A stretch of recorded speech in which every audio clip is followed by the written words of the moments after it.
पाकिस्तान के तरफ से कोई दखलंदाजी नहीं होगी तो हमारी फोर्सेज जो हैं वो काबिल हैं कि सिचुएशन को हम पूरी तरह से कंट्रोल में रखें। जल, थल, वायु, अब हर तरफ से दुश्मनों की चाल को समझकर भारत तैयार रहेगा, क्योंकि हमारी जो एयर स्पेस है उस पर न केवल हवाई जहाज और हेलीकॉप्टर ऑपरेट करते हैं, इसमें आजकल ड्रोन्स भी आ गए हैं। हर कठिनाइयों का सामना करने के लिए भारत तैयार है। तो किस नज़रिए से वो सीज फायर कर रहे हैं हमारे तरफ, इसको हमें थोड़ा और विचार विमर्श करना होगा। अद्विक को ब्लड कैंसर है। उसके माँ बाप उसके इलाज कराने में असमर्थ हैं। इन्हें आपकी एक छोटी सी मदद की जरूरत है। डिस्क्रिप्शन में दिए हुए लिंक पर जाएं और अद्विक की उम्मीद बने।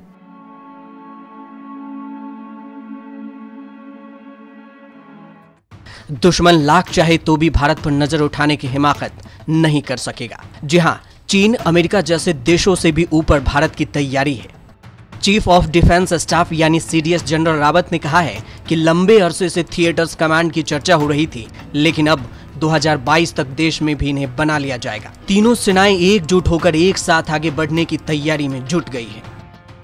देखिए, आप जानते हैं कि जमीन की सतह के ऊपर एयर स्पेस होता है। आजकल मैनेजमेंट ऑफ एयर स्पेस बहुत ही कॉम्प्लेक्स हो गया है, क्योंकि हमारी जो एयर स्पेस है उस पर न केवल हवाई जहाज और हेलीकॉप्टर ऑपरेट करते हैं, इसमें आजकल ड्रोन्स भी आ गए हैं। इसमें आर्टिलरी की तोप द्वारा जो हमारे गोला फायर होता है, ये भी अभी इतना पावरफुल, इतना लॉन्ग रेंज वाला हो गया है कि जब ये अपनी दिशा में जाता है तो ये काफ़ी ऊंचाई पर गोला जाता है हवा में। तो सबसे पहले यह जानना जरूरी है कि जिस थिएटर कमांड की बात सीडीएस रावत कर रहे हैं वो आखिर है क्या। थिएटर कमांड्स का सीधा अर्थ ये है कि एक इलाके में थल सेना, वायु सेना और नौसेना तीनों की यूनिटों को एक थिएटर कमांडर के अधीन लाया जाना। इन यूनिटों की ऑपरेशनल कमान जिस ऑफिसर के हाथ में होगी वह तीनों में से किसी भी सेना का हो सकता है। फिलहाल आर्मी, नेवी और एयरफोर्स की अपनी अपनी कमांड है। थिएटर कमांड स्थापित होने से यह सबसे बड़ा फर्क देखने को मिलेगा कि जो काम किसी एक सेना ने किया वह दूसरी नहीं करेगी। अमेरिका और चीन समेत दुनिया की कई देशों की सेनाएं इसी व्यवस्था के तहत चल रही है। सवाल यह भी कि आखिर थिएटर कमांड का मकसद क्या है।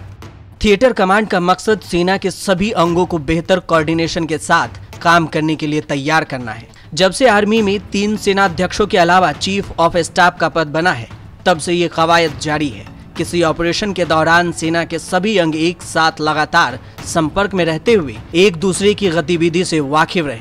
इसके लिए थिएटर कमांड की शुरुआत की जा रही है। खबर के मुताबिक सेनाओं में हो रहे सुधारों के तहत देश में कुल 7 थिएटर कमांड बनाई जानी है, जिनमें चीन सीमा के लिए उत्तरी थिएटर कमांड, पाकिस्तान सीमा के लिए पश्चिमी थिएटर कमांड और दक्षिण भारत के लिए पेनिनसुला थिएटर कमांड शामिल है। देश में अभी अंडमान निकोबार एकमात्र ऐसी कमान है जिसमें तीनों सेनाएं पहले से शामिल हैं, लेकिन इस कमान का क्षेत्र सीमित है। सीडीएस जनरल बिपिन रावत ने कहा कि हमारी समुद्री सीमाएं बहुत बड़ी है। जम्मू कश्मीर और एलएसी के सीमाएं अनसुलझी है, इसलिए हमने लैंड बेस्ड कमान तैयार किया है। पूर्वी और पश्चिमी थिएटर्स पर ध्यान दिया जाएगा।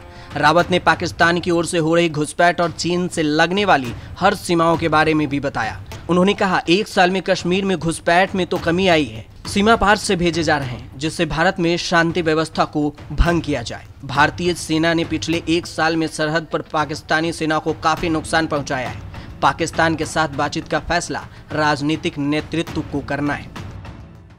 इस वक्त जो सीज फायर हुआ है उसमें हालात में तो सुधार आए हैं। चीफ ऑफ आर्मी स्टाफ ने भी इस पर उल्लेख किया है और उन्होंने कहा है कि कुछ हद तक इन्फिल्ट्रेशन में कमी आई है, लेकिन जिस तरह से हमने देखा है कि हथियार और असला ड्रोन के जरिए हमारे देश में भेजा जा रहा है, ये भी एक खतरा है। मतलब कि अगर इस तरह से असला और एमुनिशन और ड्रग्स अगर हमारे देश में आते रहेंगे तो हो सकता है कि हमारे अंदरूनी माहौल को बिगाड़ने की कोशिश जारी है। वहीं चीन पर कहा कि लद्दाख में चीन को अप्रैल 2020 की स्थिति का पालन करना चाहिए। हमारी तीनों सेनाएं किसी भी तरह के हालात से निपटने के लिए पूरी तरह तैयार हैं। मौजूदा समय में हमारे लिए चीन से लगने वाली उत्तरी सीमा अहम है, लेकिन हम पाकिस्तान के साथ लगने वाली सरहद की अनदेखी भी नहीं कर सकते। हमारी सशस्त्र सेनाएं पूरी तरह से तैयार हैं और अगर इस तरह की कोई कार्रवाई होती है तो हम उस पर जवाबी कार्रवाई देने के लिए पूरी तरह से। आपको बता दें कि अभी देश में सिर्फ एक थिएटर कमांड है, जिसकी स्थापना साल 2021 में अंडमान निकोबार में की गई थी। वैसे देश में अभी तीनों सेनाओं के अलग अलग 17 कमांड्स हैं। थल सेना के पास 7, वायु सेना के पास 7 और नौ सेना के पास 3 कमांड्स हैं। इसके अलावा एक स्ट्रेटेजिक फोर्सेस कमांड है। ये परमाणु शस्त्रागार को सुरक्षा देता है और उसे संभालता है। इसकी स्थापना साल 2003 में की गई थी। अभी देश में करीब 15 लाख सशक्त सैन्य बल हैं। न्यूज़ तक।